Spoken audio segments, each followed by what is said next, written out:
Para hablar de entramado de cultura, pues nada mejor en este mundo que traer a nuestras amigas y compañeras de la red de Lugo. Ana Moreno ha trabajado de manera mucho más íntima con ellas, pero son parte de nuestra casa, ¿vale? Os presento a Encarna, que viene de la red museística de Lugo, es la gerente, que es, bueno, os explicará ella, no es solo un museo, es mucho más que solo una casa cerrada o un archivo, va mucho más allá.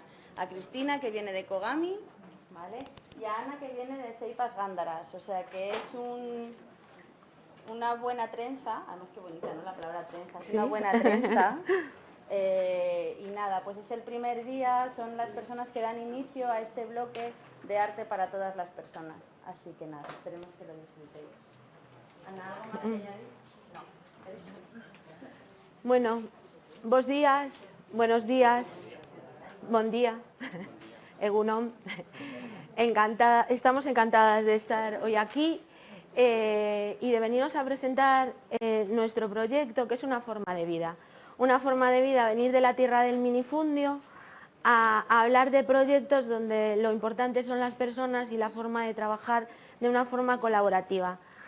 Realmente no somos ejemplo de nada, pero somos ejemplo de mucho en cuanto a que más allá de los recursos y más allá de todo lo que pueden ser las barreras, nos pasamos la vida, pues eso, eliminando barreras y cocinando para hacer un mundo pues un poco mejor, ¿no? Os acaban de dar una tarjeta, por favor, ponéis vuestro nombre y luego van a pasar una olla.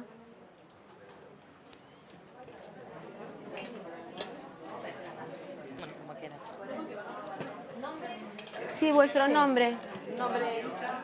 Nombre, solo el nombre. A ver, no sé qué pensáis que venís a hacer, pero hoy toda la mañana lo que vamos a estar es cocinando, ¿vale? Entonces vamos a estar cocinando y vamos a estar añadiendo los ingredientes. Entonces de entrada vamos a empezar a cocinar con los ingredientes que somos todos nosotros, ¿no? Entonces ponéis vuestro nombre. Donde queráis.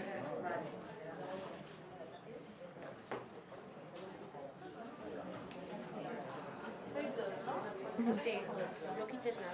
No quites nada. Os podéis... Bueno.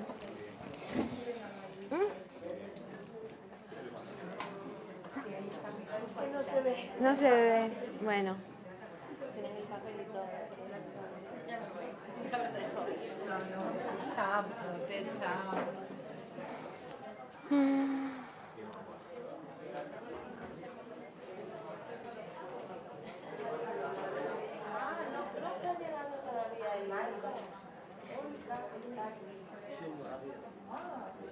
No tienen todos el papel todavía. Pues están pasado. Sí. Sí, todos, sí.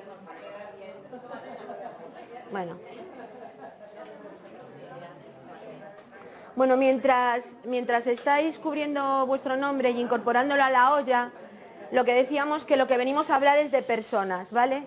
Y también del valor de la palabra, tal vez del valor de la palabra valor, ¿no? Las personas no tenemos precio, tenemos valores. Y creo que lo fundamental es entender que tanto desde la educación formal como de la no formal tenemos que contribuir precisamente a esto, a inculcar valores, ¿no? A inculcar valores desde el concepto de la diversidad, desde el concepto de las grandes desigualdades, desde el concepto de todo lo que supone la riqueza del ser humano como tal. Por eso empezábamos con una imagen pues nuestra. Venimos a hablar de Musa Palabra. Musa Palabra, hoy es este proyecto, se llama así. Venimos a hacer de palabreras palabreros porque hace 2 años entramos en contacto con la cultura colombiana, tuvimos un proyecto y conocimos la figura del palabrero palabrera, que en la cultura guayú es el mediador en un conflicto. Y nosotros somos conscientes de que actualmente las grandes dificultades que tenemos en cada uno de los ámbitos, tanto en la escuela, el ámbito de la academia, el ámbito de las instituciones, el ámbito comunitario, a la hora de que parece que estamos trabajando y alguien tiene que mezclar, remeser, tejer, ¿no? para generar, cada uno funciona en cajitas independientes. Musa Palabra viene de ahí precisamente, es un proyecto que se presenta, es un proyecto educativo que tiene muchas patas. Os acabamos de dar una publicación para que veáis un poco la cantidad de componentes que puede llegar a tener. Está formado por un montón de exposiciones, es un proyecto de vida que empieza con las guerrilleras de las FARC y empieza precisamente con la idea que tenemos de que educamos en el consenso, pero tal vez deberíamos empezar a trabajar el conflicto, ¿no? Porque es donde nos vamos a estar constantemente metiendo.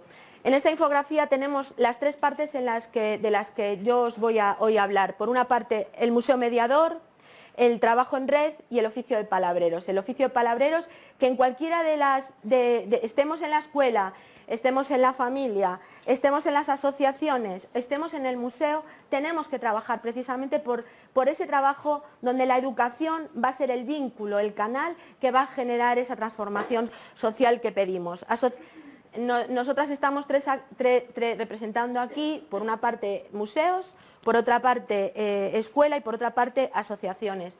Y de alguna forma en lo que basamos nuestra forma de trabajar, aparte del trabajo en red, son lo que son las 4 categorías de aprendizaje de la UNESCO, ¿no? Aprender a ser, a hacer, a vivir juntos y a conocer. Y eso nos ha llevado, pues una red te lleva a otra, como luego iréis viendo a través de lo que os presentamos. Nosotros ahora mismo tenemos, la Agenda 2030 es de obligado cumplimiento para todas las instituciones, tiene sus 17 objetivos, pero realmente a lo largo de todos estos años hemos estado, y sé que también en clase, en la escuela, en los propios museos, también se ha trabajado con el cumplimiento de los objetivos, pero hay que insistir, y solo también desde la educación va a ser fundamental a la hora de trabajar todos esos 17 objetivos, insistiendo que además son de obligado cumplimiento. Bueno, hablábamos de mediación, hablábamos de trabajo en red, oficio de palabreros, que suponen lo que son los 4 aprendizajes fundamentales, de aprender a ser, a hacer y a vivir juntos. Y luego hablábamos también de qué somos nosotros. Os acabamos de entregar unos folletos donde veis que hay por un lado lo que son los 4 museos de donde venimos. Venimos de Lugo y representamos a museos pequeños, pero muy grandes desde el punto de vista de que son museos donde de verdad lo importante son las personas. Es un museo público que tiene que estar al servicio de todo el mundo, que está pagado con los impuestos de todo el mundo y como tal no hay excusa para que el acceso a ese museo en todo tipo de barreras no se trabaje. Hace más de 20 años que trabajamos en complicidad comunitaria, primero haciendo un autodiagnóstico, preguntando en lo que fallábamos, pero claro, cuando a alguien no le prestas un servicio, mal te puede hacer el diagnóstico, si ya no puede entrar. Entonces, todo eso ha sido un trabajo continuo en donde, pues quiero agradecer porque parte de ese aprendizaje nace también de este museo y con los responsables de educación, tanto de este museo como del Museo del Prado en este momento, que antes estaba también aquí, que es el caso de Ana Moreno y Rufino Ferreras, por precisamente nuestra necesidad de formación en ese museo soñado, ¿no? Administrar es estar al servicio de un museo público que no está al servicio de todos, podrá ser cualquier otra cosa, pero no es un museo. Un museo tiene una función de investigar, conservar, difundir y educar. Si no cumple las funciones será un escaparate, será lo que quiera que sea, pero no es un museo. O sea, y se ha confundido muchísimo, porque eso hablábamos, ¿por qué palabreros? Por el valor de la palabra, por eso la necesidad de ir a la raíz, de volver a la raíz, de ir a la raíz de las palabras, de enseñar a las niñas y a los niños que el valor de la palabra es una gran riqueza. Tendemos a utilizar palabras y cambiarles el significado. Además, primero le hacemos una apropiación social y luego ya se acaba convirtiendo en palabras vacías, ¿no? Entonces creo que es muy importante. Administrar es estar al servicio de, el museo tiene que estar al servicio de, y dentro de estar al servicio de tendrá que aprender. Y el aprendizaje es un proceso. No es que vas a encontrarte con muchísimas barreras, pero que día a día las vas a tener que ir descubriendo porque las necesidades, la diversidad es una riqueza.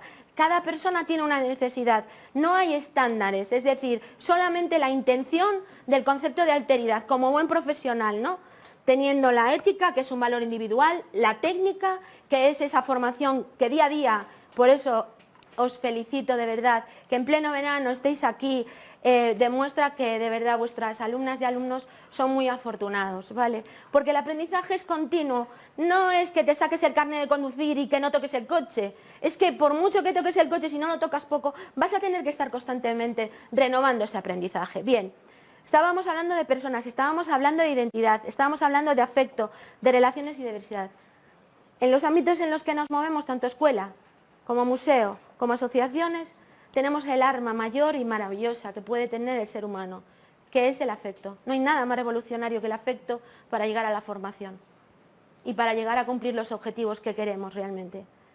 Entonces, creo que el valor de la diversidad, también nosotros venimos de un territorio, un patrimonio y una comunidad. Y porque el patrimonio es eso, yo he empezado saludándoos en distintas lenguas, o sea, ¿por qué? Porque el patrimonio es, cuando hablamos de sostenibilidad, hablamos de esa conservación de patrimonio. Cuando hablamos de sostenibilidad, hablamos de esa complicidad comunitaria que cuando trabajas con las niñas y los niños desde pequeñitos, van a cuidar lo suyo. No tiene por qué ser el cruceiro que está en la calle, o sí, pero empezarán por cuidar su propio patrimonio familiar y personal. Y acabarán trabajando el patrimonio de la escuela y el patrimonio comunitario de su barrio, de su ciudad, de su provincia, de su comunidad autónoma, de su país, ¿no? Profesionales, colecciones, edificio. Un museo es esto. Un museo somos colecciones y hoy, a lo largo de los ejercicios que vayamos a hacer, también tendemos a que... Me gustaría que cambiarais el chip. Cuando veis un museo, la gente ve cosas, objetos. Y es muy difícil hacer educación en un museo si ves cosas, ¿sabes? Porque cosificamos. Y la verdad, el neoliberalismo nos lleva a cosificar, pero le importan muy poco las personas.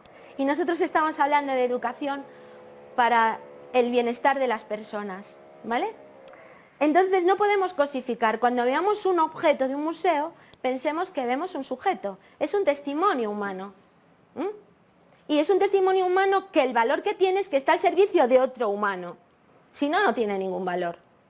O sea, nos podemos poner aquí súper así, pero el verdadero valor es ese, es el valor humano, el valor de la capacidad que tiene el ser humano para crear y para hacer que otra persona goce de lo que ha creado y que otra persona se cuestione sobre lo que ha creado, que otra persona se interrogue sobre lo que ha creado, para que ser capaz precisamente esos espacios de preguntas permanentes donde no hay verdades absolutas.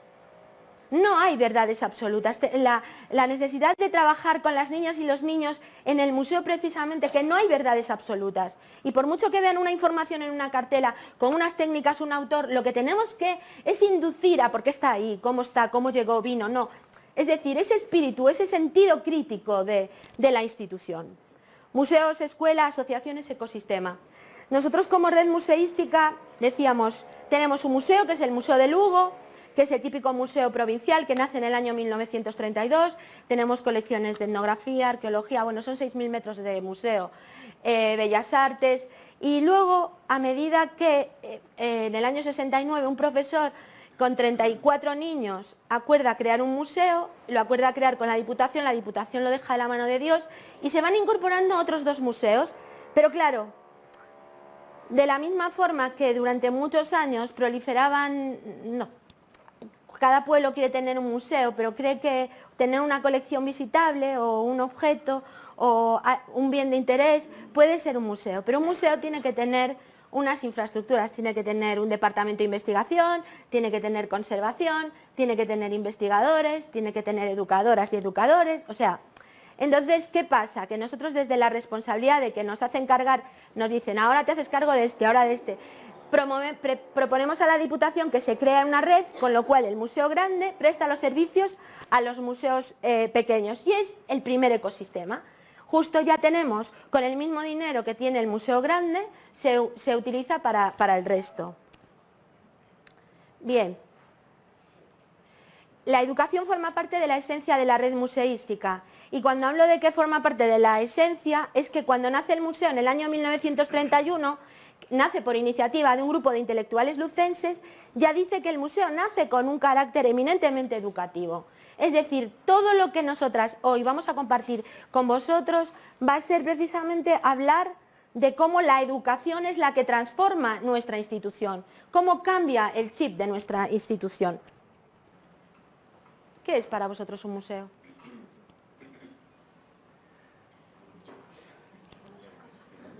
No, así, no es un examen, es simplemente... ¿Qué es para vosotros un museo? Lugar, conexión, belleza, disfrute, espacio abierto, ¿perdón? Recopilación, ¿perdón? Tranquilidad, historia, aprendizaje, arte, belleza, memoria, cultura gratuita. Bueno. Emoción. Vale. Sensibilidad. ¿De qué manera creéis vosotros que los museos pueden servir para la vida de las personas?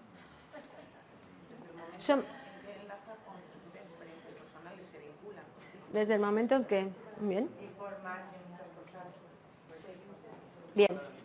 Fijaros una cosa. La idea que tiene cada uno del museo es personal y todo se basa en su experiencia. Una cosa es lo que es y otra es luego lo que cada uno recuerda, la emoción, cómo lo ve, ¿no? Los distintos tipos de museos que pueda llegar a ver a la hora de vosotros, por ejemplo, de trabajar con vuestros alumnos.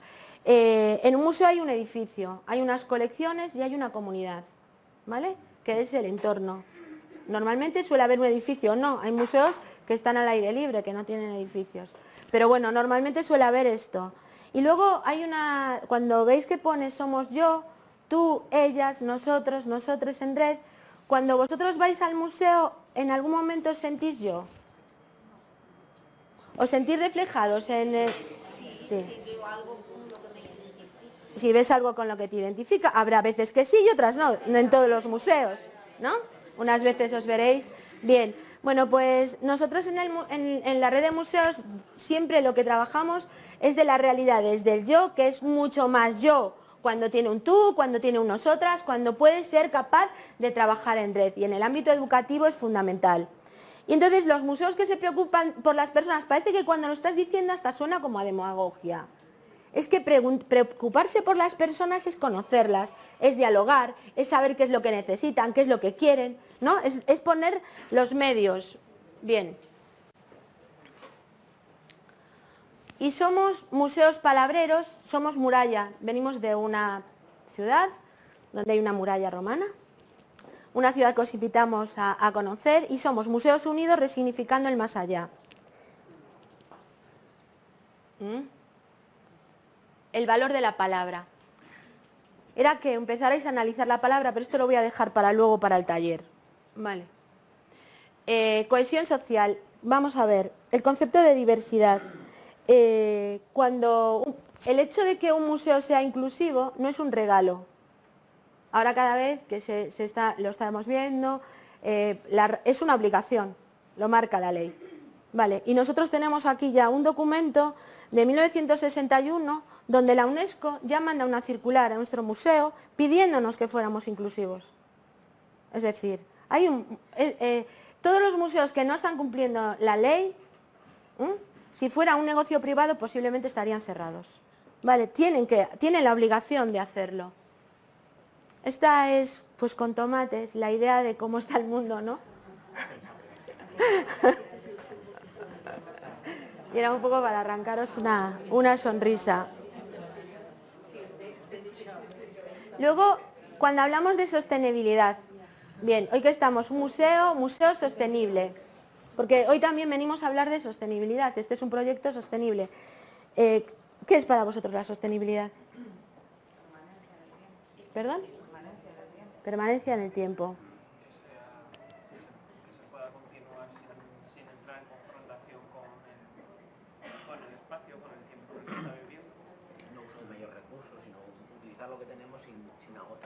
Sin agotar el recurso.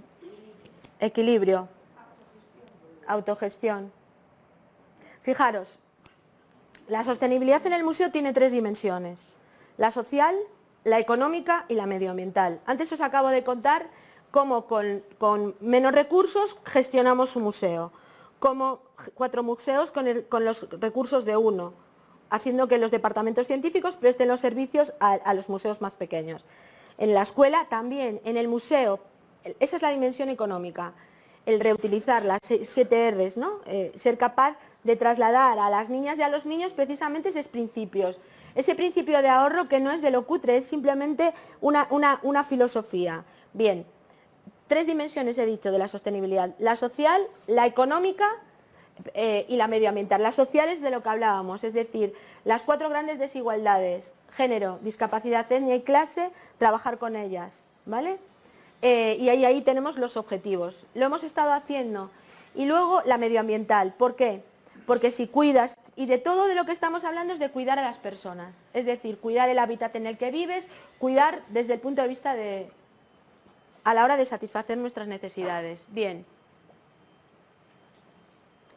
Bueno, estos somos las personas que trabajamos en un museo y por qué la necesidad de entrar en contacto con la comunidad. Para gestionar, bien, estos son los pasos. Los pasos ha sido, para cómo se genera un cambio social desde la educación y por qué. Utilizando en este caso el museo, escuchando, reflexionando, conversando, formándonos, planificando, ejecutando y evaluando. Es el círculo virtuoso. Es la clave para saber qué es lo que la otra y el otro necesita. En base a nuestras conversaciones con el profesorado, cuando yo me hago cargo del museo en el año 99, yo hace 20 años que dirijo museos, soy funcionaria desde hace más de 30 y tantos. Esto de ser mayorota. Bueno, pues en el primer momento con la comunidad, con la primera con la que entramos en contacto es con la comunidad escolar, con las profesoras y los profesores. ¿Qué necesitáis? Porque claro, una cosa es que tú vengas o sea, ahora mismo hay un montón de programación en museos y tal, pero en aquel momento al museo se venía el día de la excursión de fin de curso y lo que traías era a los niños, te los soltabas en el museo, si tenías suerte te hacían una visita guiada, que tú al final te sentías como un pastor para que no toques, no cojas, no corras, no... O sea, era incomodísimo para el profesor, para las niñas, para los niños. Entonces empezamos a hablar con los profesores y digo, bueno, vamos a ver, ¿de qué manera podíamos nosotros ayudaros? Entonces, lo que hicimos fue, primero, plantear unas jornadas de formación para el profesorado que duraron 18 años, de forma que les servían para los cuatrienios. 18 años duraron, sí, que se repitieron durante 18 años. Eso sí que es formación continua. 18 años de formación. A ver, duraron 18 años y fue en colaboración, en aquel momento era el CEFORE, bueno, el Centro de Formación de Profesorado, y entonces lo que hacía era, ya generamos una red, una sinergia. Hablas con el profesorado, ¿qué necesitas? Y a raíz de ahí, también el propio personal del museo se está formando. Entonces traemos a profesionales, es cuando empiezan a venir profesionales de museos de todo el mundo, a formarnos, pero no solo del museo, sino profesionales del mundo de la educación de todo el mundo, o sea, que vinieron allí. Con muy pocos, estamos hablando de museos con muy pocos recursos. Pensar que nosotros a lo mejor hemos ganado un premio de educación en un año que tuvimos de presupuesto 5.414 euros para gestionar 4 museos. Y ganamos el premio a la mejor experiencia didáctica en un museo con un proyecto que se llama Follas Novas, Novas Follas. Es decir, es un poco la necesidad y la complicidad. No es tener hojas, follas es hojas en gallego.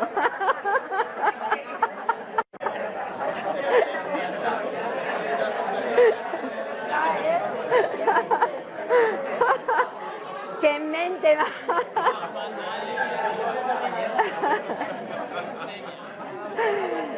Bueno, quiero decir con esto que, a ver, que cuando acabe nuestra intervención, por lo menos trasladaros esa, cuando parece que no tienes, que no puedes, era una simple hoja de papel donde dibujamos una hoja de Carballo, que esa hoja voló hasta la Biblioteca Nacional de Argentina en el Bicentenario, en la conmemoración del Bicentenario. Había sido impresionante. Bueno, es querer, el ser humano unido es capaz de derribar un montón de barreras y de poder hacer un montón de cosas.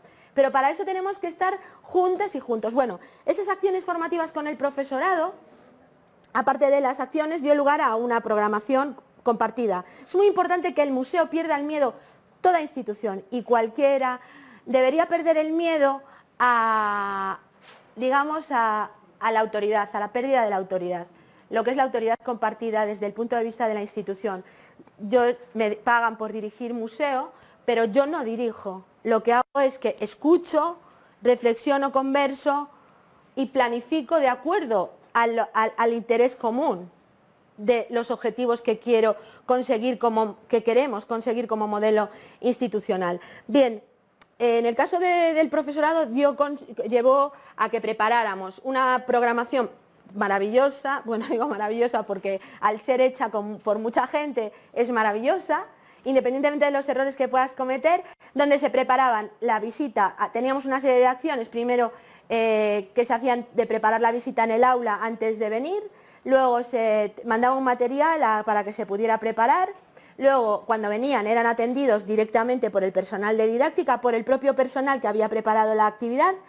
Todas nuestras actividades son gratuitas, y el material que proporcionamos también, aunque por eso no tenemos un duro, claro. Y luego lo que era importantísimo es que teníamos un material durante la visita de apoyo a la propia exposición y sugerencias posteriores de la visita. Aparte de eso, esos niños se fueron tejiendo y convirtiéndose con ellos en no solamente tejiendo con las APAs, para también tener los clubs, que es un club Peque Amigos, un club senior de chicos y de chicas, también el club de mayores, es decir, cómo se van generando lazos. Estoy hablando de la filosofía de un lazo. ¿Qué pasa? Esto a nivel educativo y a nivel con la escuela, pero con otros colectivos los llamabas y yo me acuerdo la primera vez que llamé al colectivo de Cristina, que cuando vinieron les digo, mira, ¿en qué fallamos? Y me decía, pero si es que no puedo entrar, ¿en qué vas a fallar si ya no puedo entrar? No había rampa, los baños no eran accesibles, o sea, es que ya era... Luego, mirar con otros ojos, entender, vosotros cuando estáis viendo ahora las obras aquí, fijaros, sentaros, poneros en posición de silla de ruedas. Veréis cómo hay muchas obras que por su propia iluminación os van a cegar. Cuando vosotros leáis un texto, intentar hacer un texto, pensar en un texto cuando le quitáis el subjuntivo, veréis cómo lo vais a entender mucho mejor. Hay muchísima gente que no tiene capacidad de abstracción, que solo con pequeños guiños... Estamos hablando de hace 20 años, cuando todavía en el panorama de España el tema de la inclusión, pese a ser un tema candente y tocado por los profesionales de museos de todo el mundo, no se había aplicado. ¿Por qué? Porque el valor de la palabra no existe. Somos un país que legisla para no cumplir. Somos un país que le gusta dar las palabras, pero luego no las cumple. Ponemos conceptos. Si tú dices que un museo investiga, conserva y está al servicio de la sociedad, estar al servicio de la sociedad es estar al servicio de todo el mundo, no de unos pocos, no de una élite. O sea, por eso digo, el valor de las palabras, el valor de la composición, sobre todo porque a las niñas y a los niños desde pequeños hay que enseñarles lo que es el compromiso, hay que enseñarles lo que es el respeto y hay que enseñarles el valor real de la palabra. Y si luego ven que donde tú pones una frase, donde pongo Vigo, pone Diego, pues cómo luego nos quejaremos y todo es evolución. Bueno, por eso decíamos, esta es la importancia del museo y colectivos de discapacidad. Ahí empezamos a tejer con los colectivos. Entonces empezamos a tejer, a intentar que el museo fuera accesible. Vosotros imaginaros, nosotros tenemos 2 educadores ciegos. Uno es sordociego, tiene restos visuales y restos de oído, aparte que es Asperger. Me gustaría, después no sé si Ana nos pondrá alguna foto de él. Y otra es una educadora ciega. Cuando hablo de una educadora ciega, trabaja en un museo y donde no hay más educadoras. Es ella. Trabaja en un museo que está ella y una vigilante. Y de verdad, me gustaría invitaros a que vengáis a conocer el Museo del Mar porque alucinaríais, ¿vale? Entonces, estrategias de educación que se puede llevar desde el museo, pues por ejemplo, para que cuando nuestra compañera prueba la oposición, es la número 1 en su oposición, hay que hacer la adaptación del puesto de trabajo y ella tiene que explicar la fotografía en un museo donde hay fotografía. Y claro, estos son caminos que se van recorriendo y que también es educación. Bien, entonces tenía que explicar y ella dice, yo explico todo, pero a mí la foto, es que yo, digo, bueno, pero es que aquí hay fotos. Y ya, pero es que yo fotos, es que soy ciega, ya. Vale, pues eres ciega. Bueno, pues planificamos, hicimos una serie de talleres, ya han durado también un montón de años, es que esto es lo de empezar, con artistas para demostrarle que la fotografía también era un tema mental, de constructo, Entonces ha sido una pasada. De ahí nació un proyecto que se llama Fotografía Ciegas, que os invito a que lo googleéis y lo veáis, porque realmente ha sido... Bueno, va en el libro, os va en el libro. Ha sido sorprendente para que veáis que no hay límite si se quiere, ¿no? O sea, si se quiere... Y luego la importancia de evaluar.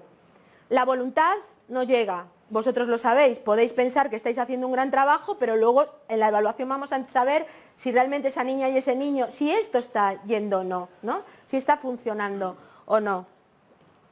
Bien. La importancia de la formación de redes de aprendizaje. Cuando yo os comentaba que al principio, cuando querías hacer la evaluación con los propios usuarios y usuarias, si tú a un profesor no le has ofrecido unos contenidos, un museo, primero ya bastante trabajo tiene con llevar a cabo todo lo que es el trabajo del curso, que a mayores le esté esforzando a preparar también la propia programación con los contenidos que tiene el museo. Por eso que tiene que ser el museo a la inversa. Ser el museo el que tienda el puente dando ideas para que desde nosotras, desde nuestro museo, poder ayudaros y que en vuestro DCB el poder adaptar nuestros contenidos con las ideas de las posibilidades que tiene para poder llegar a hacerlo. Bueno, ¿con quién y para quién? Programar.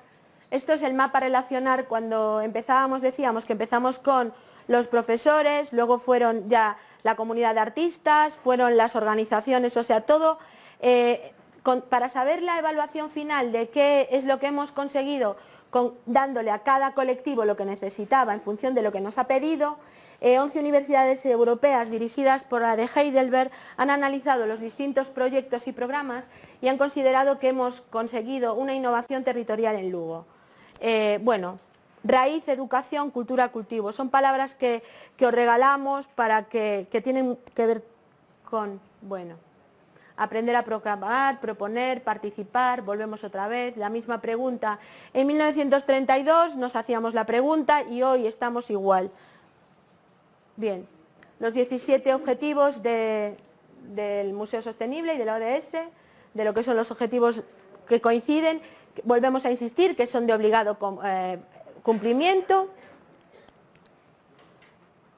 El proyecto de gestión de museos sostenibles se tiene que trabajar a distintos niveles, el interno, el entorno ampliado, es un poco museos que mejoran la vida de las personas. Bien, museos que mejoran la vida de las personas, pues estamos hablando de, en el caso de la comunidad escolar, cuando hablábamos de personas con discapacidad, hemos llevado a cabo, pues tranquilamente a lo largo de estos 20 años, no sé, pero más de 200 iniciativas, pero lo importante son proyectos de continuidad, proyectos que transformen, que se consiga que los colectivos se empoderen, que consigan que la muralla sea accesible, que reivindiquen, es decir, se ha conseguido un montón de proyectos. Aquí tenemos, Cristina después os va a hablar de esto, lo que es los procesos de educación invertida, y ahí tenemos lo que es la accesibilidad universal y la alteridad museológica. Profesionales de museos, profesionales de la educación, ética, técnica y empatía. La empatía no es suficiente, hay que trabajar la alteridad, hay que trabajar la otredad, hay que ponernos en la piel del otro y de la otra. Este es el proyecto de altemuseología que hemos llevado a cabo, lo que es la sociomuseología, y todas estas palabras os pueden sonar a chino, pero tienen detrás, hay un montón de trabajo a la hora de... ¿Vosotros no entendéis que, por ejemplo, un niño aprende más enseñando que cuando le estáis enseñando? Lo tenéis claro. Bueno, pues cualquier usuario y usuaria de cualquier colectivo aprende más del museo cuando está disfrutando y cuando lo está haciendo. Entonces, por ejemplo, en Artability fue un proyecto europeo diseñado, bueno, es que te voy a chafar yo, ¿no? Me voy al bosque colectivo, es otro proyecto. Mira, es un proyecto de participación, de creación y de movilización colectiva. Esto es una capilla y entonces lo que se hizo fue en todos los coles, se trabajó con el tema también a nivel de medioambiental, del respeto y del valor medioambiental y del respeto y del valor patrimonial, el patrimonio como todo, ¿no? Y entonces buscamos a un artista que quisiera llevar a cabo este proyecto. Entonces, con ramas de refugallo, de material de reciclaje en cuanto a ramas, arbustos que se habían caído, ramas. Entonces, las niñas y los niños en los distintos colegios empezaron a coger de su jardín, de todo lo que era. Entonces llegaron a esta capilla y entonces con Alberto, que era el artista, pues bueno, fueron construyendo este macro mural. Pero es que eran las niñas y los niños, las asociaciones de toda la provincia. Es decir, intervino en este proyecto de intervención artística de esa capilla, pues un montón de gente, con lo cual conseguimos la participación, la creación, la movilización y la colectividad. Y sobre todo con el arte povera, es decir, arte pobre, ¿no? De poder hacer cosas muy... Participaron 200 personas de la ciudad de Lugo y 387 personas de la provincia. Y era un poco esos proyectos de gestión integral, de aprendizaje integral, de mejorar la vida. Tanto es así que se movilizaron incluso para tratar de conservar todo esto. Bueno, voy un poco más deprisa.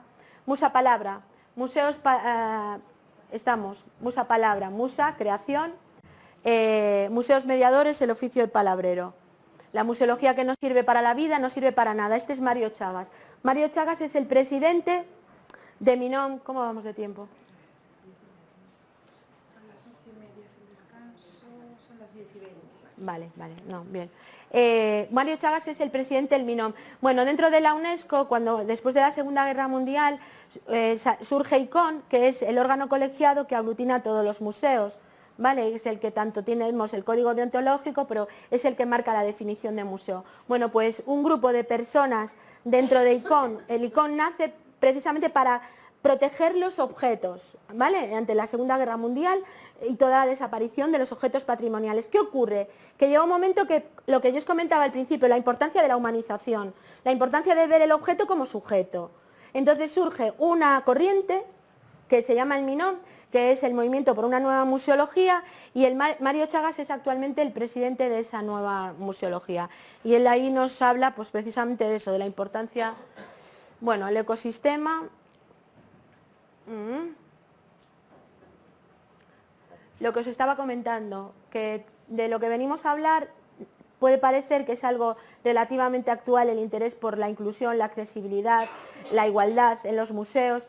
Reciente, vale, pues no, en el año 1972 ya en Chile se postulan todo lo que estamos ahora mismo trabajando y que pueden aparecer ya reflejados en cualquiera de los 17 ODS. Poner el diálogo en las pedagogías, hacer procesos de deconstrucción desde el arte y la educación.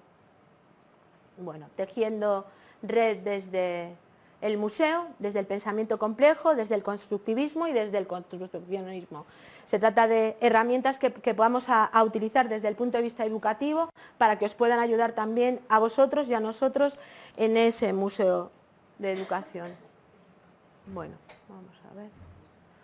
¿Por qué? ¿Yo veo mal o...? ¿Qué? Es que como no fue hecho en Mac, bueno... hay que reforzar el trabajo colaborativo, revisar, armar y establecer. Bien. ¿Qué? ¿No se oye? Pero a mí me oís, ¿no?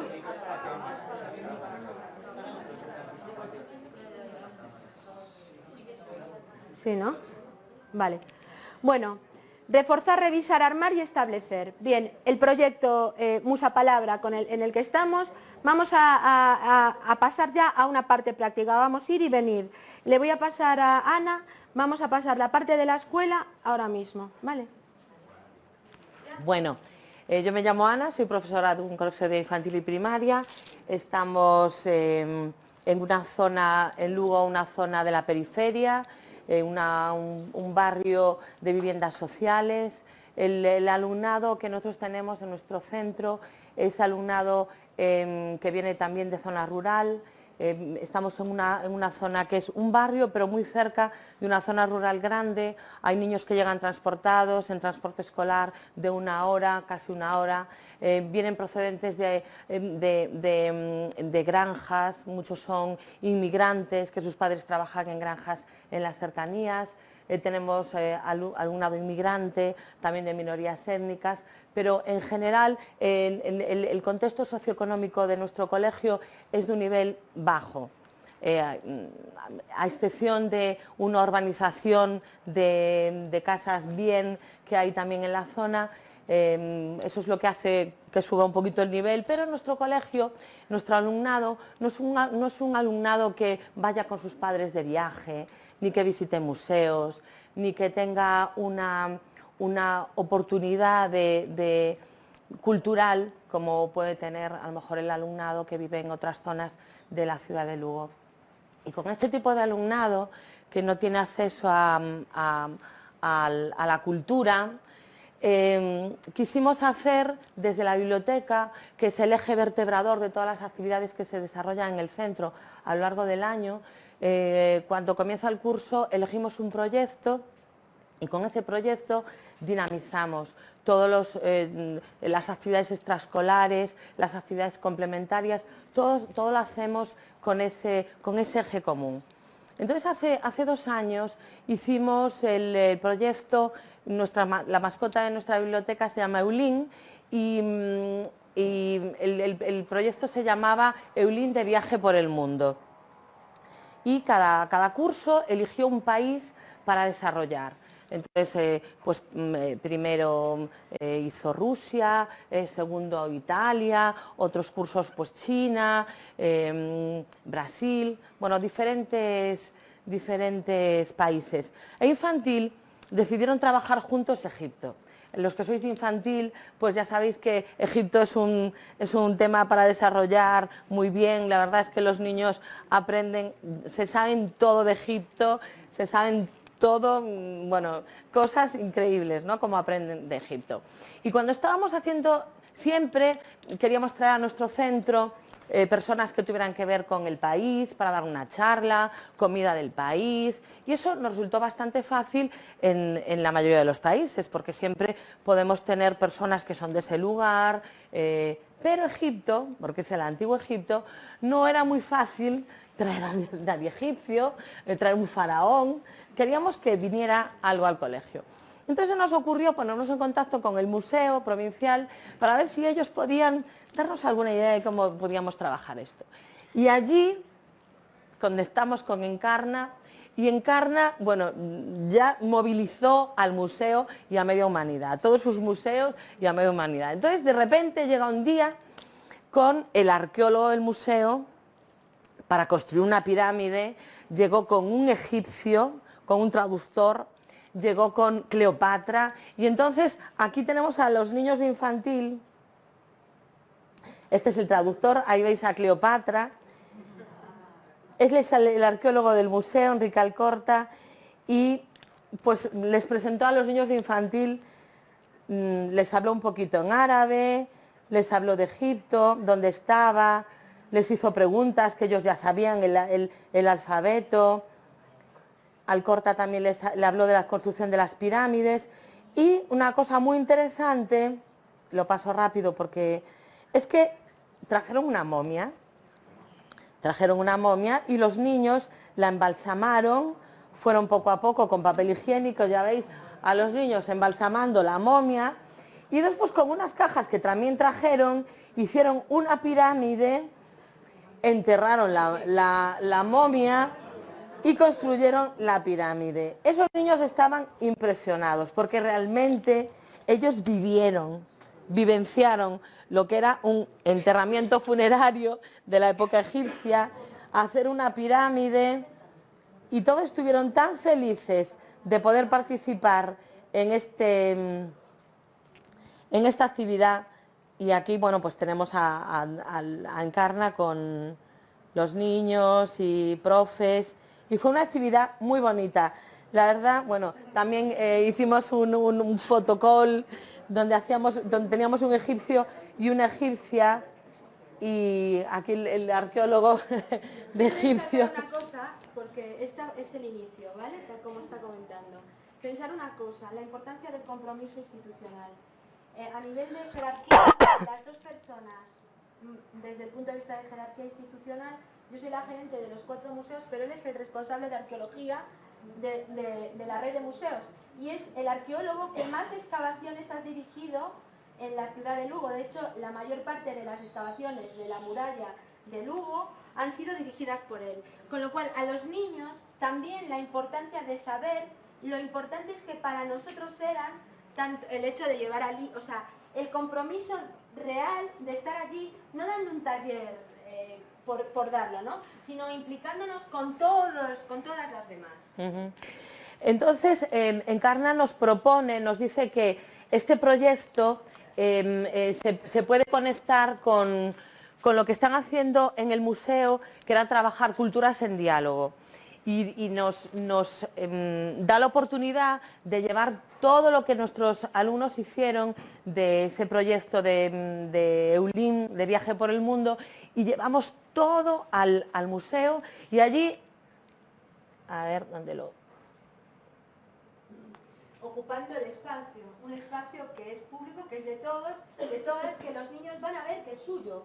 No es que esté en una aula aparte, dentro de la propia, tú vas a visitar el museo y no es que estuviera en una aula didáctica, es que dentro del propio museo, en una sala del museo, las obras de los niños van a estar expuestas. Es que jamás se olvidan, o sea, empieza un compromiso que es ya de vida para siempre. Bueno. El que A ver, aquí. Pinturas y pinturas. Ay, lo del mar. ¿Qué necesitas? Es que necesitaría todo, realmente no lo puedo. Todo es imposible. Imposible. Hay que entrar por carpetas, tú mismo Vale, por carpetas. vale, sí.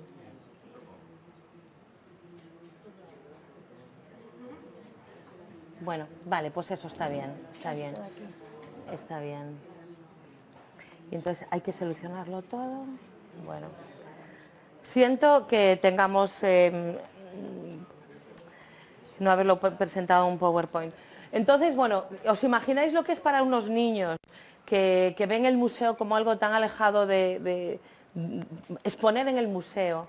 Entonces, bueno, fueron con sus familias, la comunidad pues también salió en los medios de comunicación, ellos con las cosas que habían hecho, trabajando con sus familias, todo expuesto en el museo. Espero que aparezca por ahí las fotos.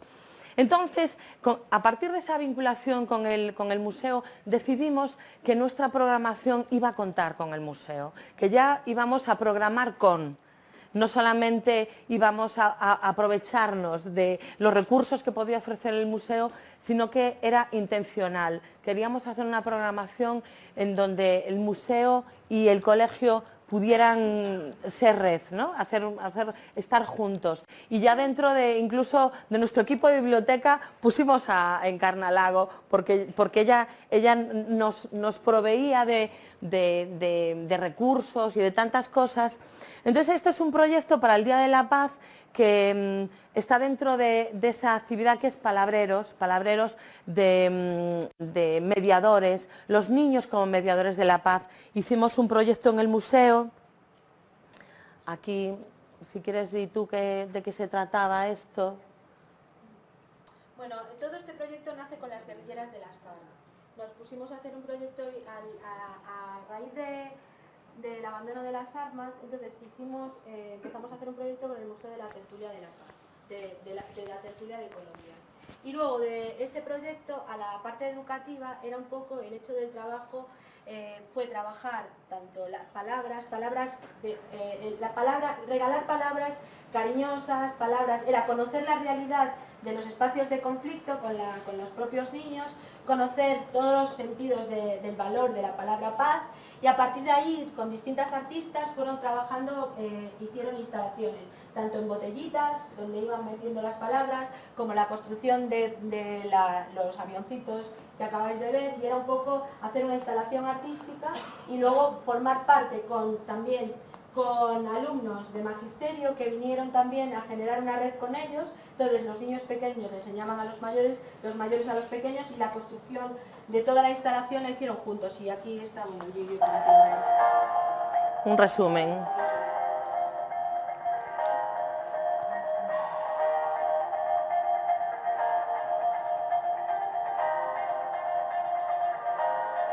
Andábamos con el tema de la diversidad de culturas, ¿no? De hecho se hizo un trabajo con un artista, Mónica Alonso, que hizo una serie de la percepción cromática de todas las culturas. En este colegio hay niños de diferentes culturas, y ella, la artista, trabajó con las comunidades de diferentes culturas haciendo un trabajo de percepción cromática. Formó parte hacer una exposición más allá de lo didáctico, ¿no? Esos son todos los alumnos formando el... Es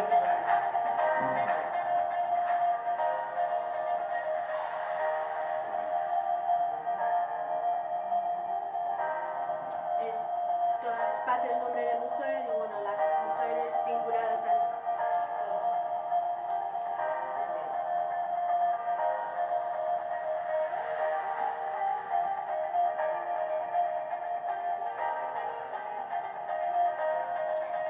Y ahí está expuesto en el museo los trabajos de los niños. Ahí Reino Unido, con la cabina. Teníamos hasta una góndola, porque los niños hicieron una góndola.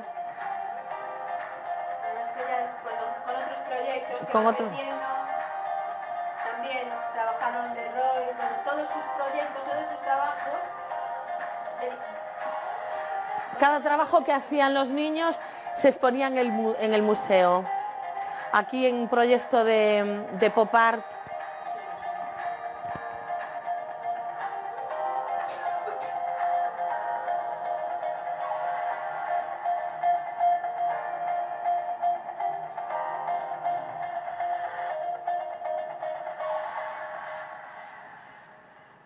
Entrar en contacto con todas las obras de, pues por ejemplo, de Picasso a Nishapur, hacer todo un repaso, toda la reinterpretación, tanto niños de educación infantil, bueno, fue impresionante hacer sus propias recreaciones y tenerlas al lado de las obras de verdad. O sea, es el valor, ¿no? Anita, vuelve. A ver, la niña, ¿te bajas? Lo sentimos. No, tranqui. Vamos a la carreta de Ana. A la de Ana. Sí. No, la de Ana, la tuya. La- Que hay otra Ana que soy yo. Vale. Ana. ¿Qué quieres? Vamos a ver, museos, no, pintores y pinturas. Pintores, sí. Entonces vamos a, por ejemplo, poner Entroido, por ejemplo. Entroido. El año pasado hicimos un proyecto que sale desde la biblioteca, lo que os comentaba antes, y entonces hacemos el proyecto de pintores y pinturas. Entonces, cada curso elige un pintor. Y los de sexto quisieron hacer muchas cosas y sobre todo pues quisieron hacer pop art. Entonces aquí veis que están las sopas Campbell de Warhol y ellos lo reinterpretaron con el producto gallego. Entonces hicimos la sopa de cocido, la sopa de percebe, de centolla, de bogavante, la sopa de la con grelos. Entonces quedó algo muy bonito. Y entonces, bueno, aquí es lo que hicimos en Carnaval, que ellos se disfrazaron de algunos mejor, otros peor, porque, como os digo, son niños de contextos desfavorecidos. Estos dos niños son gitanos, pues hay niños inmigrantes, dos niñas inmigrantes, sus familias, pues estas son más niñas un poquito, ya veis que estaban más currado su disfraz, ¿no? Y estos se disfrazaron de Roy Lichtenstein. Los de quinto trabajaron Picasso y también se disfrazaron pues, de negro y tenían en su cuerpo partes del Guernica. Cuarto Velázquez. Entonces, de las profesoras. ahí nos veis a tres profes haciendo nuestros... Todo esto es el trabajo complementario a una exposición temporal que había en el museo, en la red museística. Claro, entonces nosotros vemos, hay Velázquez, pues venga, nos vamos a disfrazar de Velázquez y estuvo muy bonito. Durante todo el año hicieron un montón de trabajo, esto simplemente es Carnaval. Otros hicieron Van Gogh, que es el curso de tercero, se disfrazaron de Van Gogh. Picasso también trabajaron los de segundo, Archimboldo en primero, pero de verdad que es que me llama la atención que niños que son, por ejemplo, este niño es gitano y vive en una chabola y su mamá le cosió las hojas, le hizo la careta con el plátano, entendieron tan bien, vivieron durante todo un año, porque trabajamos durante todo el año el pintor. E infantil Miró, que también para infantil Miró es un filón, o sea, Eso es estereotipo casi, ¿no? Y disfrazados de Miró. Muy bien. Es que claro, desde la realidad de Madrid lo veis, pero pensar una cosa, es que aquí en nuestros museos no tenemos. Vale.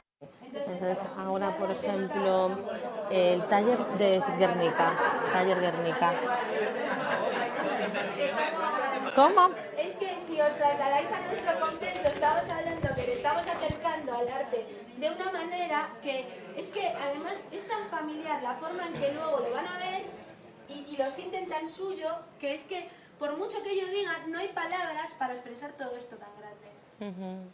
Aquí trajimos para segundo curso que trabajaron Picasso durante todo el año en la clase, saben del cubismo, sabían hacer transformar a cubismo cualquier cosa, hicieron autorretratos suyos también usando el cubismo, y trajimos a esta artista que es Ana Rodríguez, que hizo un taller de Guernica. Entonces los niños pintaron un fondo de color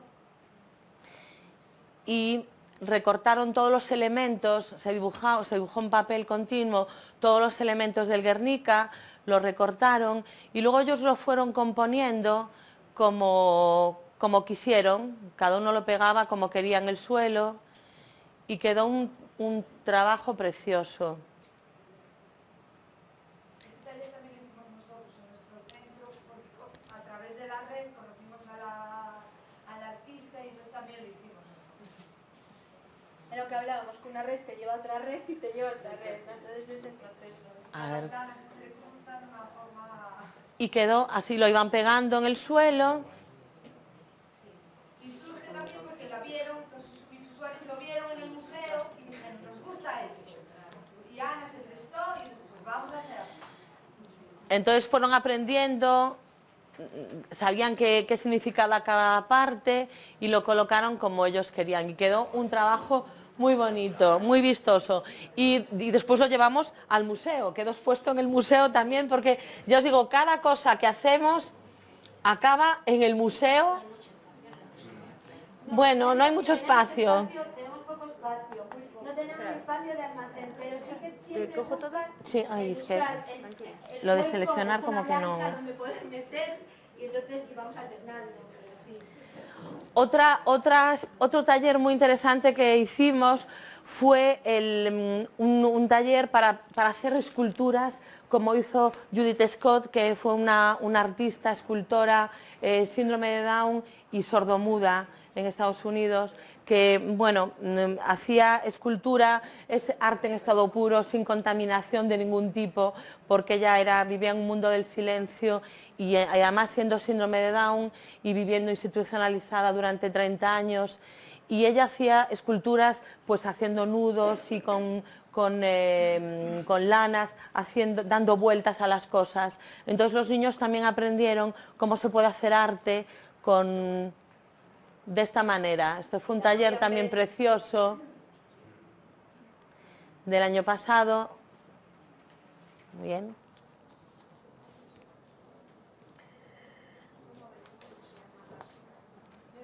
Judith Scott. Ponme, por ejemplo, Kogami, taller de Kogami. Kogami ahí. Pero el taller que más impactó a nuestros alumnos fue el taller con el colectivo de Cristina, que es el colectivo Kogami, y también es la manera de hacer red. También Encarna nos pone en contacto, porque nosotros queríamos también ver cómo que los niños entendieran que la discapacidad no impide hacer arte. Hay pintores que pintan con la boca, con los pies, y queríamos que los niños también tuvieran esa oportunidad de ver cómo hay artistas que utilizan, que a pesar de su discapacidad pueden hacer arte. Y vino Kogami a hacer un taller al centro. Entonces sus usuarios, la educación invertida, se convierten en profesores de nuestros alumnos. Y aquí tenemos a los alumnos en este momento eran de cuarto, haciendo un taller, y los profesores son los usuarios de Cristina.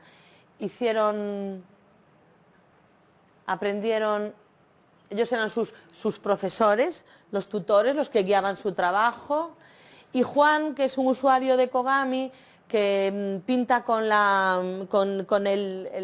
arnés y el pincel, y los niños también pudieron comprobar y poner el arnés, que traemos algunos arneses, ¿no? También para que vosotros probéis. Y esto fue un taller tan impactante para nuestros alumnos, porque no solamente aprendieron que se puede hacer arte, se puede hacer muchas cosas a pesar de tener discapacidad, sino que tuvieron una conexión tan increíble con ellos. Acabamos pues cantándoles canciones, abrazados, llorando. Nuestros niños tuvieron una sensibilidad que luego en sus trabajitos, en alguno por aquí podéis ver que algo de lo que fue impacto para sus vidas fue este taller de Kogami. Aquí los tenemos charlando con ellos. Esta niña, que es una niña gitana, cogió de ganchete ahí a Quique y fue una experiencia preciosa. María charlando con las niñas. Cuando vamos a los colegios solemos pedir que los niños no reviertan algo, porque nosotros ellos van a dar el taller, pero que los niños también nos cuenten algo de ellos, lo que en este caso tenían preparada una canción. Tenían una canción, dedicatorias, dibujos para ellos, hablando de, pues, eso, de la igualdad, dándoles la bienvenida. Y aquí, con todos los enfermos, no se puede reír de los enfermos, algunos son simpáticos. Esta niña gitana, que es una niña que, bueno, en principio fue la gran sorpresa, porque... Es una niña que parecía como muy fría, ¿no? Y entrar en contacto con una discapacidad se vino abajo, es decir, se puso a llorar, pero de una forma... Lo digo por la personalidad, su propia personalidad. Es una niña que aparentemente... Sí, son de estas que la montan de vez en cuando, ¿no? Pero es que fue un antes y un después. Prueba de ello es que ha sido el motor de generar el Museo Familiar Gitano, ella y otra de las niñas. O sea, ha generado una revolución en su comunidad. A mí es que se me pone el vello de punta. Aparte es que lo que decíamos del afecto, yo voy por la calle, te para, te tal, y es que se siente tan orgullosa de que el museo sea su museo, que la red sea su museo, que yo me acuerdo, claro, él descubrir lo de Manuel. Manuel es ciego, ¿no? Entonces, claro, Manuel les cuenta su historia vital, que él un día vio, que tuvo un accidente, o sea, le va hablando. Pero es que María, otra de las usuarias, que después os contará, es la primera vez, yo la conozco como usuaria desde hace por lo menos 8 años. Y es una persona con discapacidad muy compleja. Es la de no, o sea, muy, muy compleja. Fue llegar, ¿qué? También la monta. También la monta, como la niña gitana, pero en versión discapacidad. Llegó, fue entrar en contacto con las niñas, sentirse importante y rodeada de las niñas. Yo decía, no hay una foto ni un vídeo que pueda representar mejor lo que aquel momento... Es que no, lo estabas viviendo y decía, no me lo creo. Y María sonreía, y María cómplice. Claro, y María se sintió empoderada aquí charlando con unas niñas que la estaban escuchando. Ahí. Mírala. La están escuchando, fijaros cómo la miran con atención, escuchando lo que ella dice. Y eso... Mis compañeros vio esta foto y estaba alucinada. Sí, como que imposible. Mi coordinadora lo vio y estaba alucinada. No, porque por su propio perfil. Esta fue una actividad maravillosa para repetir, porque los niños estaban encantados. Nos quedan 15 minutitos para el descanso. Vale. 10 minutitos. Estampación también, estampación. Sí, terminamos. Aquí, debajo, sí. Si terminamos Es que ahí, se ha no pasa nada. Vale. Pues seguimos. Claro, ahora vais en 300 alumnos, ¿no? Sí, este curso ahora os cuento, 330 alumnos. Ahora os va a contar ella. Os cuentan ella. Vamos a acabar ahora con la parte museo-escuela, escuela-museo, y luego Muy bien. hacemos asociación, el círculo completo. El museo también, pues el año pasado, con este proyecto de pintores y pinturas, nos mandó a su restauradora, Blanca Besteiro, a hacer un taller de estampación para los niños de infantil. Entonces, con materiales como cartones, frutas, Reciclaje. con el reciclaje, hicieron estampación, hojas, ya veis, en un papel continuo que estaba pegado en la pared. Los niños disfrutaron muchísimo, de este taller, y después de que estaba todo hechito, lo partimos en trozos y cada niño llevó como un papel de regalo para envolver algún regalo para su casa, y lo pasaron también fenomenal. Es decir, otra de esas colaboraciones con el museo. La verdad es que hay mucho que enseñar, pero casi le doy paso a Cristina, ¿o qué dices? Espera, sí, déjame un momento del museo escuela y ya pasamos a Cristina. Porque caballos, todo eso, es que... Quedan 10-15 minutitos. Vale, 5 minutos y ya... Vale. Mirad una cosa, y ya pasamos a Cristina. El último proyecto con el que estamos ahora mismo, bueno, ahora mismo podríamos hacer... Ha habido un proyecto que es Safari del museo, que es utilizar el tema de los animales que aparecen reflejados en las colecciones de los museos para que entren en contacto también con todo el mundo animal. Pero no era eso lo que quiero poner quería otro vídeo. Esta es una idea que puede ser maravillosa y que la podéis hacer vosotros en vuestros centros. Esto lo que explicamos. sí es eso. Yo soy una pieza de museo. Empezamos por yo soy una pieza de museo. Es decir, acabamos de hablar de la importancia de humanizar, ¿no? Humanizar los objetos de los museos. Entonces, ella es una pieza de museo y como tal, a las niñas y a los niños les decimos, ella es una pieza. Entonces, ¿cómo entran las piezas en el museo? Pueden entrar compradas, regaladas o prestadas. Personificamos desde la interpretación corporal, desde el cuerpo. Antes veíamos el museo como espacio, el museo como territorio, el museo como patrimonio. Bien, el museo, la pieza humanizada. Soy una pieza de museo. Bien, entro en el museo, puede ser que me compren, puede ser que me regalen, puede ser que me presten, independientemente del museo y la puerta por la que entres, que forma parte a todo el de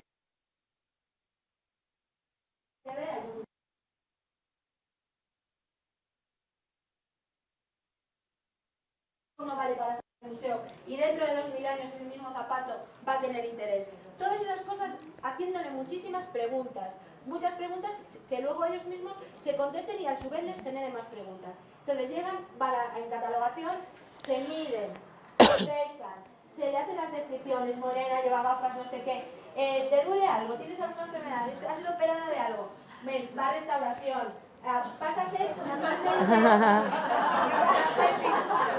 Mira, es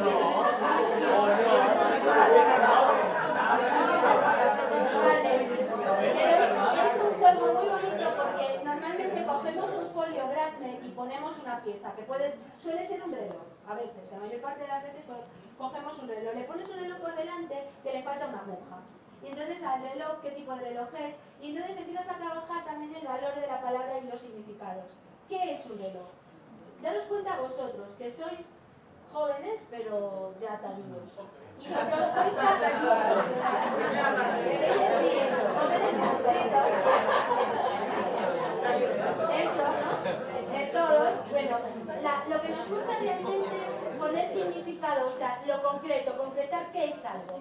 Yo digo, ¿qué es un reloj? Y te dicen un chisme, un coso, no sé qué. Con lo cual van a la biblioteca a buscar el significado de reloj. Van a la biblioteca del museo. Van a descubrir lo que es investigar. Esto es lo que es investigar, ¿no? El trabajo de investigar. Y donde tú cuando estudias, ¿en qué estudias? En un libro, sobre un objeto, la fuente primaria de conocimiento. El objeto que está en el museo, ¿qué es la fuente primaria? De ahí sale la información. Si yo digo que ella es rubia y lo pongo en un libro, mañana la mentira va a ser verdad. Por eso la necesidad de contrastar la información. Bueno, es como un juego muy divertido. Entonces, ya te puedo sentar, muchas gracias. Empieza con, una vez hemos hecho todo el proceso hasta exponerse, entienden lo que es la cartela y tal, pasan a rescatar la pieza de su vida. Y entonces ellos lo que hacen es que buscan un objeto, no sé, a ver, lo más tal. Le decimos, busca tu pieza. Primero empezamos, antes de generar el museo familiar, la pieza de su vida. El museo de la pieza, una pieza en su vida. Entonces te buscan, ¿qué te gustaría conservar? Que el mañana a ti te represente tal. Y entonces dice, mi pieza de museo. Mi pieza de museo es un mando de la PS4, es importante para mí, porque me lo regalaron cuando tenía 10 años. El mando funciona perfectamente y me encanta jugar con él. Cada vez que juego en la Play 4, solo o con mis amigos o amigas, lo utilizamos y nos lo pasamos muy bien. Por eso es mi pieza de museo. El raciocinio de qué pieza merece la pena conservar, el testimonio, la memoria, el valor de la memoria. La memoria, es decir, la importancia de la transmisión, la importancia de que lo que es el patrimonio inmaterial y el patrimonio material. la importancia de que lo que no se nombra no existe, la importancia de que las mujeres en los museos y los colectivos en riesgo de exclusión no están en los discursos de los museos. ¿Por qué un museo cuenta exclusivamente un discurso de poder? Porque de la misma forma la historia aparece con los primeros documentos escritos, pero lógicamente todo lo que tenía que ver con lo inmaterial, lo que consideraban que no se merecía conservar, no está expuesto. Por eso los discursos de los museos, todo lo que tiene el concepto de diversidad, cuesta tanto. Y por eso la mayor parte de los profesionales que trabajan generando discursos museológicos lo que hacen es lanzar monólogos, no espacios de diálogo y no espacios donde se generen preguntas. Ese es la gran reto vuestros, ayudar a las niñas y a los niños a que el museo es un espacio de pregunta. Bien, una vez ya tenemos la pieza, ¿qué podemos hacer? Familia. Ya, ¿me has puesto algo? No. Pieza. Tenemos el museo familiar. Se trata de trasladar, bien, vale, ahora en tu casa. Objetos, tú habla con tu familia, ¿qué te parecería? Mira, cada vez que se muere un abuelo, se va con él la mayor biblioteca del mundo. Cada vez que algo desaparezca, que tu familia merezca la pena conservar, se habrá ido. ¿Qué te parecería, que te gustaría que representara a tu familia? Para eso tienes que hablar con los miembros de tu familia o con los miembros de tu comunidad. Y esto, lo creáis o no, no se ha hecho en un colegio, se ha hecho en una casa gitana. ¿Vale?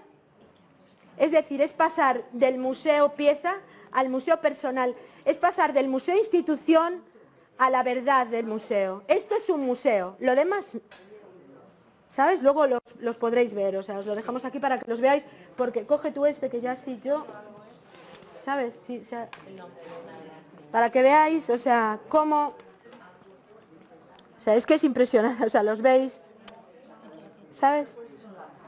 ¿Vale? Y luego, ¿qué pasa? Que lo importante es que cada uno tiene su propio museo, pero trabajamos en comunidad, lo que yo os decía, red de museos, la puesta en común de los museos, se exponen en el Museo de Lugo, generando una red con los museos de Lugo. Los periódicos del día que nací. Espera, que lo levantamos. Personas y fechas importantes, diplomas, alcanzando metas, primeros trabajos del cole y el deporte. Entonces, cada uno en un soporte diferente hizo su museo personal. La verdad es que solamente trajimos unos cuantos porque quedan los que abultan más. Como teníamos que traer... Aparte el compromiso, fijaros lo que os digo. Claro, venimos en el coche desde Lugo. El compromiso es que pensar que, yo lo que decía, esto lo mandamos por un transporte porque al fin de cuentas es el que se hizo para el aula y lo hicieron compartido en el aula. Vais a ver todos los proyectos posibles, incluso se puede arrancar el chisme y ahí está el proyectito con las fotos de todo lo que ha sido el curso. Vale, todas las fotos de los museos. ¿Podemos poner el vídeo un momentito? Sí, sí. Sí. Porque esto es un resumen De todo. De esto. De este trabajo.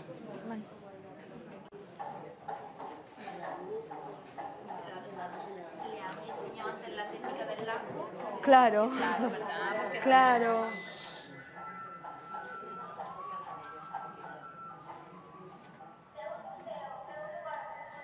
¿Cómo está en gallego?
Bueno, la parte escuela y generar redes y redes, podríamos estar con montones de proyectos de este tipo.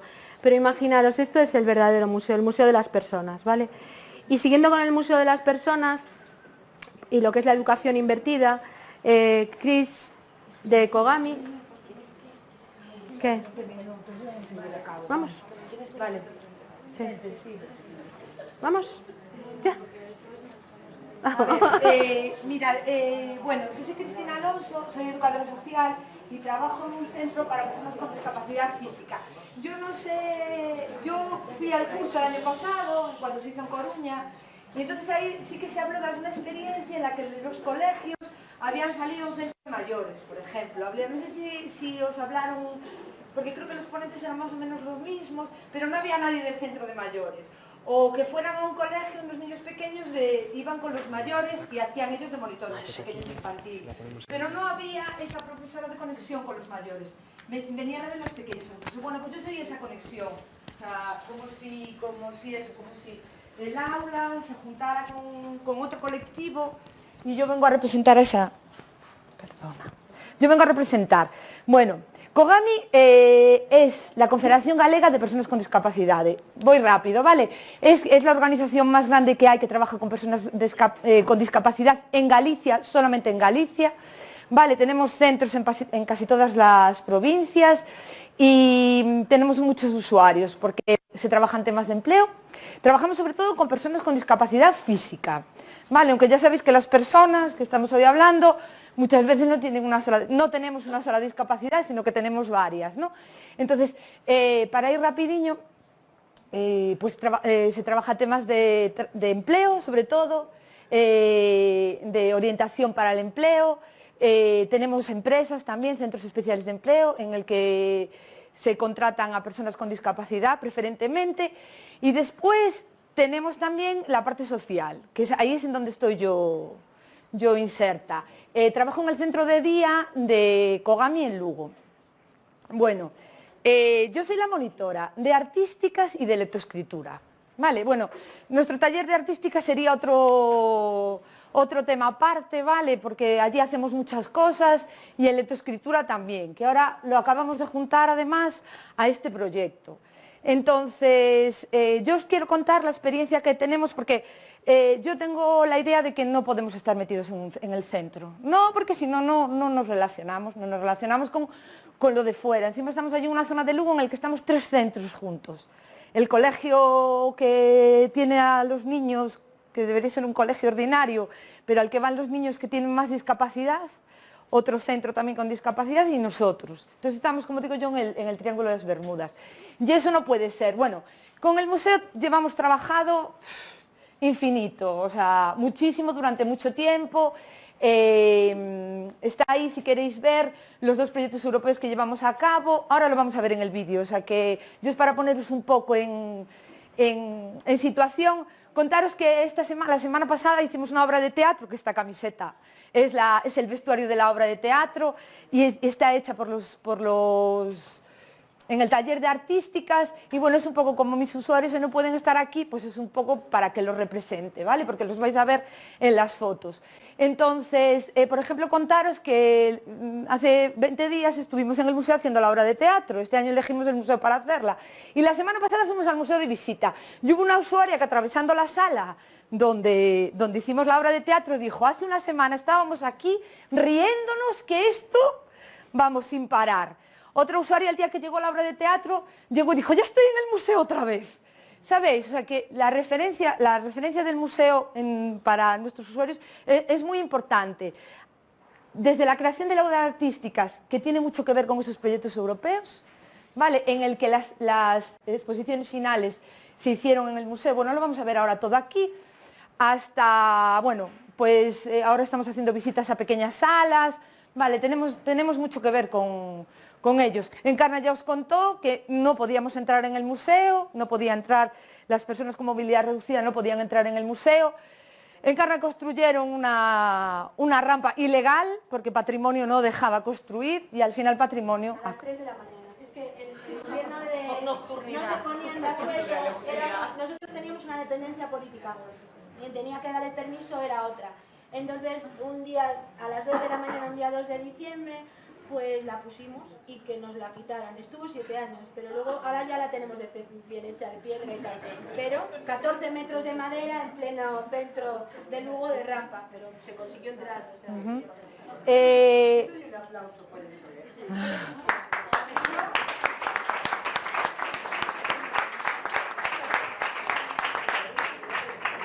Sí, porque se lo merece, la verdad.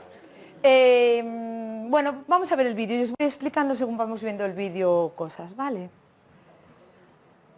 Pero no corra mucho hablando, porque también la atención a la diversidad necesita su... Sí, señora, tiene usted toda la razón. Hablo muy... Al final y de bulla. También su tiempo. Muy bien, otro aplauso. Hablo muy rápido, sí, señor.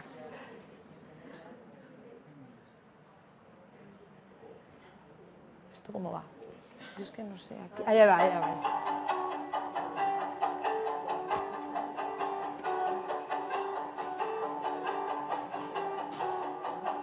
Este es el tríptico de la exposición final de Artability, que fue un proyecto, lo vais a ver allí, en el que participaron 4 países, ¿vale?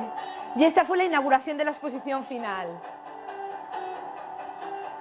Se realizó en varios centros de Cogam y Galicia. Este es el bosque colectivo del que os hablaba Encarna, en el que nosotros participamos una mañana, pero participó todo Lugo aquí, ¿eh? De hecho, hubo muchos problemas al final porque era efímero y la gente no quería retirar la obra. Ahí están los usuarios. Mirad, estos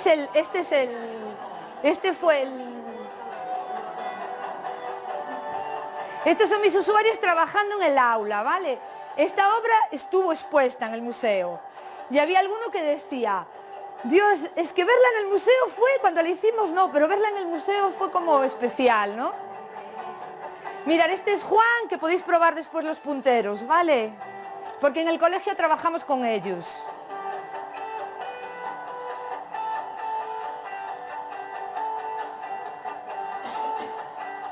Y ese es el término de educación invertida en la que los usuarios se convierten en monitores y entramos en las aulas. ¿Veis a los niños pintando?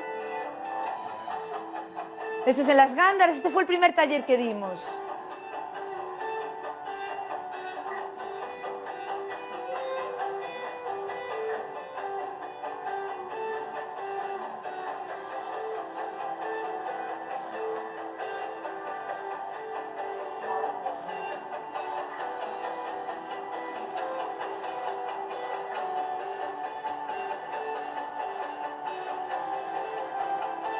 Este es el taller de los monstruos, que solemos hacer con los niños más pequeños.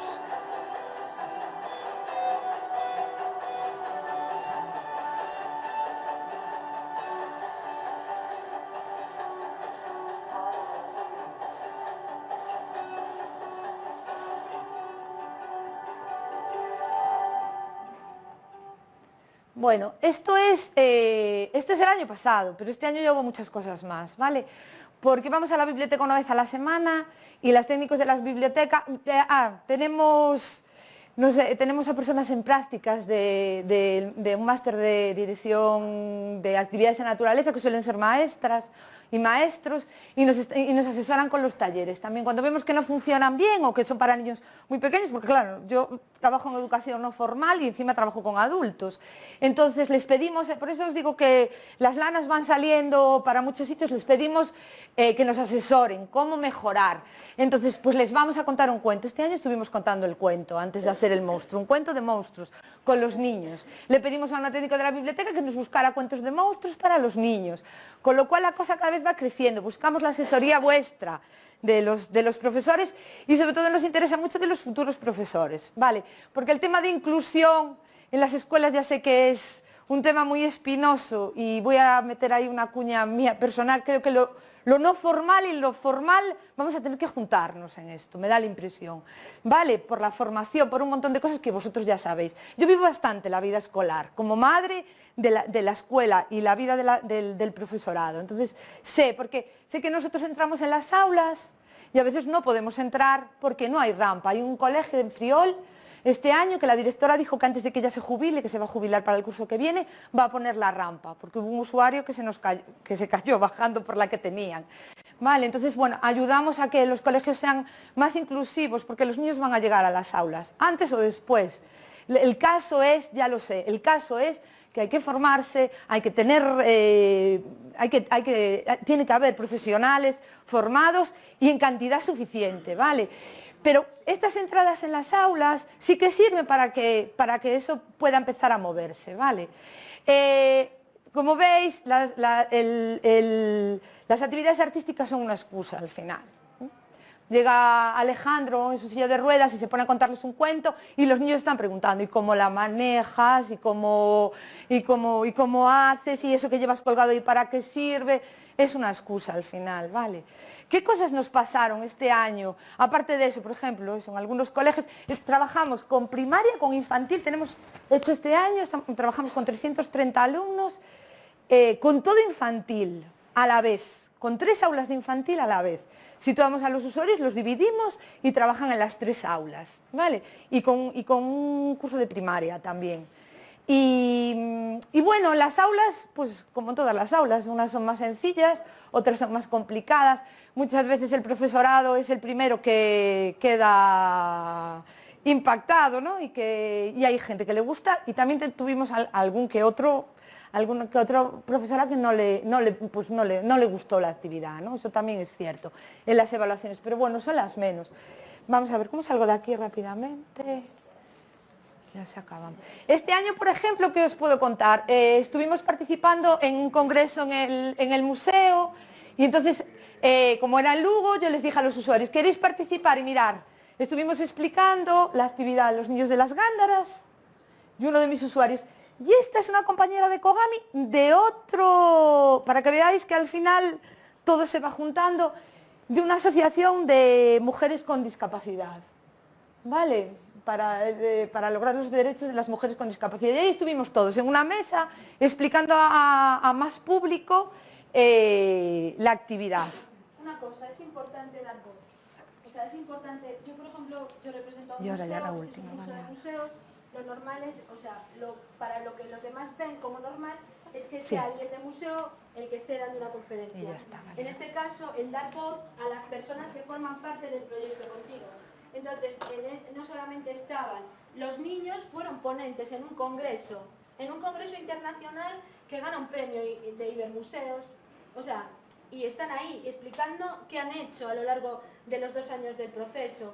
Las asociaciones tenían voz, o sea, porque a veces se tiende a hablar, siempre hablamos de los demás, lo que decías, darle el tiempo y dar voz a los demás, ¿no? Sí, incluso a veces es interesante, o sea, en las aulas a veces se establecen relaciones muy simpáticas y un usuario que prácticamente no habla se sienta al lado de una niña que de repente se pone a trabajar como O sea, la profesora dice, pero esto, ¿qué está pasando aquí? Y le decía a José Luis, decía, tienes que venir más por la clase, ¿eh?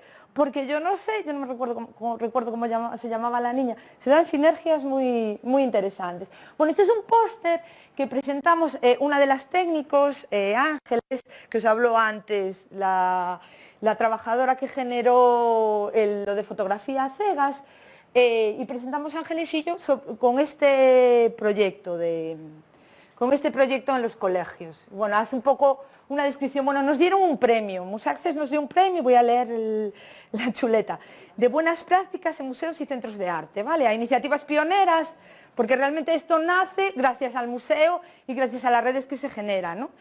A iniciativas pioneras que aplican estrategias de museología social y de diseño universal.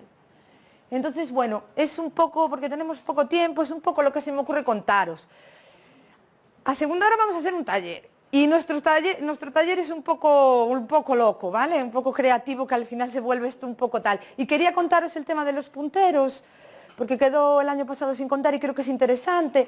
Mirad, estos punteros de cabeza se hacen con una impresora 3D en el centro, ¿vale? Los que vais a usar. Hay alguno que estamos en prácticas y de hecho hay uno que está medio roto, pero bueno, yo lo arreglé para que lo podáis usar, ¿vale? Y para que lo sepáis, ¿vale? Que las impresoras 3D para el tema de accesibilidad para personas con discapacidad es muy, muy interesante. Bueno, y para otras cosas, porque el museo también lo quiere utilizar para las personas con ceguera, precisamente, ¿no? Para las fotos y para los cuadros. Si queréis preguntar algo, ¿nos da tiempo? Perdona, ¿por qué está hecho con una impresora 3D? ¿No existe eso como...?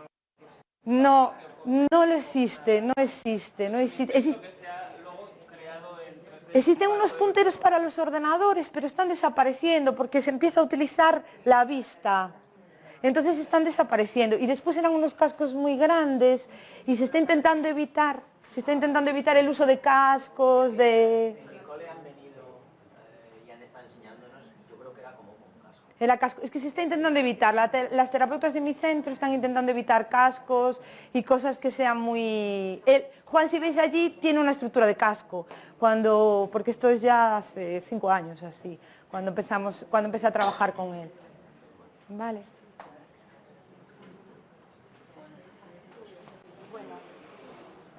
Un aplauso, ¿no?